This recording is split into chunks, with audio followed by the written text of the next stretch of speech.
মাননীয় সভাপতি, আমি সবসময় মানুষকে আশার বাণী শুনিয়েছি, কখনো ভয় দেখিয়ে কিছু করা আমি সমর্থন করিনি, কিন্তু আজ আমাকে সেখান থেকে সরে এসে ভয়ঙ্কর কিছু কথা বলতে হচ্ছে।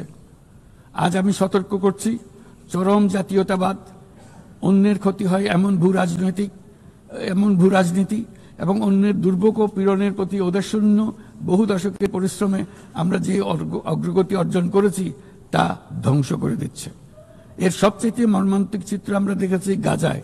শিশুরা না খেয়ে অকাল মৃত্যুবরণ করছে, বেসামরিক জনগোষ্ঠীকে নির্বিচারে হত্যা করছে, হাসপাতাল, স্কুল সহ একটা গোটা জনপদ নিশ্চিহ্ন করে দিচ্ছে। জাতিসংঘের স্বাধীন তদন্ত কমিশনের সাথে আমরাও একমত যে আমাদের চোখের সামনেই একটি নির্বিচার গণহত্যা সংঘটিত হচ্ছে। আমাদের দুর্ভাগ্য যে মানব জাতির পক্ষ থেকে এর অবসানে আমরা সর্বোচ্চ চেষ্টা করছি না এখনো। এই অবস্থা চলতে থাকলে ভবিষ্যৎ প্রজন্ম ও ইতিহাস আমাদেরকে ক্ষমা করবে না। বাংলাদেশের জনগণ, এই বিশ্বের বিবেকবান নাগরিকদের পক্ষ থেকে আমি আবারও জোরালো দাবি জানাচ্ছি যে পূর্ব জেরুজালেমকে রাজধানী করে একটি স্বাধীন ফিলিস্তিন রাষ্ট্র গঠনের মাধ্যমে এই সমস্যার দ্বিরাষ্ট্রীয় ভিত্তিক সমাধান এখনই বাস্তবায়ন করতে হবে। শুধুমাত্র 1967 সালের পূর্বের সীমারেখার ভিত্তিতে, যেখানে ইসরায়েল ও ফিলিস্তিনি শান্তিপূর্ণ সহাবস্থানে থাকবে, তখনই ন্যায় বিচার সম্পূর্ণভাবে কার্যকর হবে। মাননীয় সভাপতি, বাংলাদেশে আমরা বিশ্বাস করি যে আমাদের একটি শান্তির সংস্কৃতি আমরা গড়ে তুলব, যেখানে সর্বস্তরের সহনশীলতা, অহিংসা, সংলাপ ও সহযোগিতার মূল্যবোধ প্রতিষ্ঠিত করা হবে। গত 3.5 দশক ধরে জাতিসংঘের শান্তিরক্ষা কার্যক্রমে অন্যতম শীর্ষ শান্তিরক্ষা প্রেরণকারী দেশ হিসেবে আমাদের অংশগ্রহণ বৈশ্বিক শান্তি ও নিরাপত্তার প্রতি আমাদের নিরবিচ্ছিন্ন অঙ্গীকারের এক বাস্তব প্রমাণ। এমনকি এই মুহূর্তে প্রায় 6000 বাংলাদেশি শান্তিরক্ষী বাহিনী বিশ্বের সবচেয়ে সংঘাতপূর্ণ অঞ্চলগুলোতে জাতিসংঘের আওতায় দায়িত্ব পালন করছে।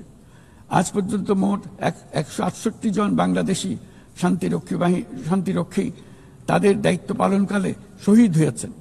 একাধিক গবেষণায় একথা বারবার প্রমাণিত হয়েছে। জাতিসংঘের শান্তিরক্ষা কার্যক্রম অন্য যে কোনো একপাক্ষিক শান্তিরক্ষা উদ্যোগের তুলনায় অধিক টেকসই এবং কার্যকর। তাই বিশ্বের শান্তিরক্ষাকারী এই কার্যক্রমের ধারাবাহিকতা ও কার্যকারিতা রক্ষায় আমরা জাতিসংঘের শান্তিরক্ষা অভিযানের জন্য স্পষ্ট ও বাস্তবসম্মত ম্যান্ডেট এবং পর্যাপ্ত বাজেট বরাদ্দের দাবি জানাচ্ছি।